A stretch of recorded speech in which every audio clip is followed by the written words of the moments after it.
Hi, this is Bethany Matzke, and this is my final video journal for software project methods, and this is with Colorado Christian University, and we're looking at the biblical perspective by following the biblical management of Harvest Time International. And in today's outlook, we are looking at failures and success. Chapter 11 says that some of the causes of failure are that God has a perfect plan, but he uses imperfect leaders. And so we first need to be aware that we're not perfect and we're not going to follow the way God does things. And so we need to remain in close fellowship with God and be sure to keep him the priority in what our tasks are. The next cause of failure is called failure by commission, which is false values rather than pure virtues. And that's a natural, sinful act that as a human nature will be able to fall through. Failure by omission is not being aware of some of our sinful ways and not going through repentance and taking the corrective steps to go through.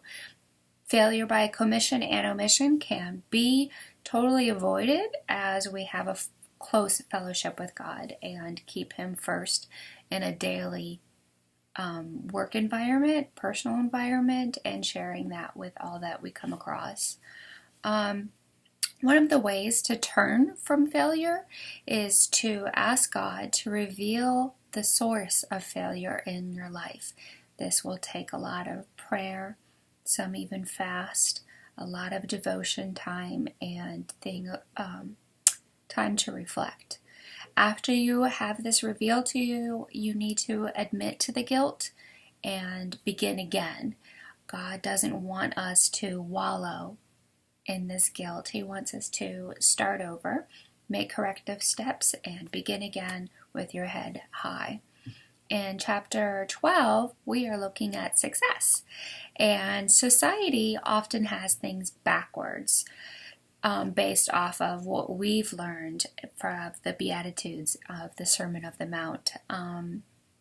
My Bible study this morning happened to cover some of this with Rose and Heitzig, looking at how we portray the mighty over the meek, the rich and famous over the poor in spirit, and the perverse in mind rather than the pure in heart.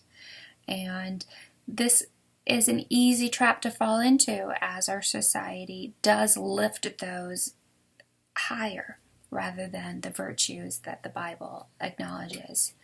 And a proper heart for success is to know where that divine source is coming from. Tim Tebow comes immediately to mind as he has portrayed all of the successful principles that this biblical management from Harvest Time International outlines.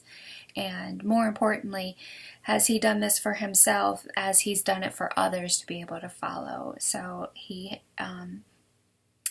is humble in his attributes and gives credit to a divine source and outlines God as his successes in his life and portrays that for others to follow.